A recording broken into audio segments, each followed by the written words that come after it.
2 अगस्त 1990 को करीब 1 लाख इराकी सैनिक टैंकों, हेलीकॉप्टरों और ट्रकों के साथ कुवैत की सीमा में घुस गए। उस समय इराक की सेना दुनिया की चौथी सबसे बड़ी सेना थी।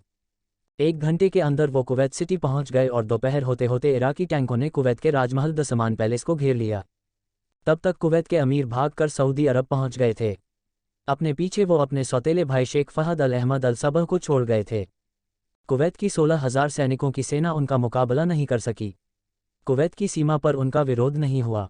जब इराकी सेना राजधानी कुवैत सिटी पहुंची तब उन्हें कुवैती सैनिकों के मामूली प्रतिरोध का सामना करना पड़ा, लेकिन उन पर जल्द ही काबू पा लिया गया। कुवैती युद्धक विमान हवा में उड़े जरूर, लेकिन इराकियों पर बमबारी करने के लिए नहीं बल्कि सऊदी अरब में शरण लेने के लिए।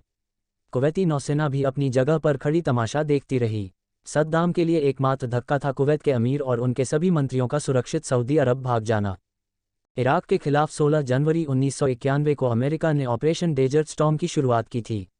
अगस्त 1990 में इराक ने जब कुवैत पर हमला बोल दिया, तब अमेरिका ने 38 देशों के साथ मिलकर इराक के खिलाफ इस ऑपरेशन की शुरुआत की। 1990 से 1991 के बीच इराक और अमेरिकी गठबंधन देशों के बीच लड़ी गई इस जंग को गल्फ वॉर के नाम से जाना गया। इराक ने कुवैत के खिलाफ क्यों छेड़ी थी जंग? 1980 से ईरान और इराक के बीच चली 8 साल लंबी जंग में साथ देने का खामियाजा कुवैत को गल्फ वॉर के तौर पर भुगतना पड़ा था। ईरान के साथ जंग के लिए कुवैत ने इराक को काफ़ी फंडिंग की थी। जंग खत्म हुई तो इराक कर्ज में डूब चुका था और उसने कुवैत को कर्ज माफ़ करने के लिए कहा। कर्ज माफ़ी को लेकर कुवैत के साथ सहमति न बनने पर इराक ने उस पर हमला कर दिया। इराकी सैन्य बलों के द्वारा कुवैत का आक्रमण जो 2 अगस्त 1990 को शुरू हुआ, इसकी अंतर्राष्ट्रीय निंदा की गई और संयुक्त राष्ट्र सुरक्षा परिषद के सदस्यों के द्वारा इराक के खिलाफ तत्काल आर्थिक प्रतिबंध लागू किया गया।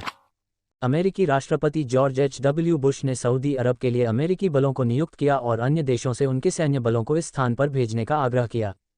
कई राष्ट्र खाड़ी युद्ध के गठबंधन में शामिल हो गए।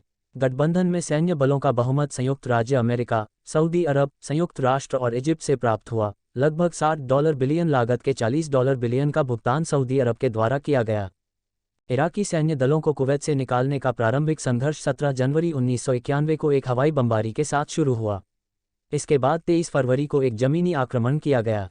ये गठबंधन बलों के लिए एक निर्णायक जीत थी, जिसने कुवैत को आज़ाद कर दिया और इराकी क्षेत्र में उन्नत कर दिया। गठबंधन सेना ने अपने जमीनी अभियान के शुरू होने के 100 घंटे बाद संघर्ष विराम सीज़फायर की घोषणा की। हवाई और जमीनी युद्ध इराक, कुवैत और सऊदी अरब की सीमा के क्षेत्रों तक सीमित था। गल्फ वॉर से जुड़े कुछ फैक्ट्स। इराक के खिलाफ अमेरिका और 38 देशों ने साथ मिलकर गठबंधन बनाया था। गठबंधन सेना में 28 देशों के 670,000 सैनिक शामिल थे।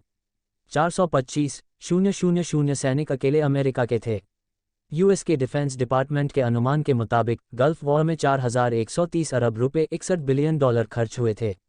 कुवैत, सऊदी अरब और बाकी गल्फ देशों पर 2,435 अरब रुपए $36 बिलियन का खर्च आया था। जर्मनी और जापान पर 1,082 अरब रुपए $16 बिलियन का खर्च आया। CNN की रिपोर्ट के मुताबिक वॉर में 1 लाख से ज़्यादा इराकी सैनिक मारे गए थे। अमेरिका के 383 सैनिकों की मौत हुई थी।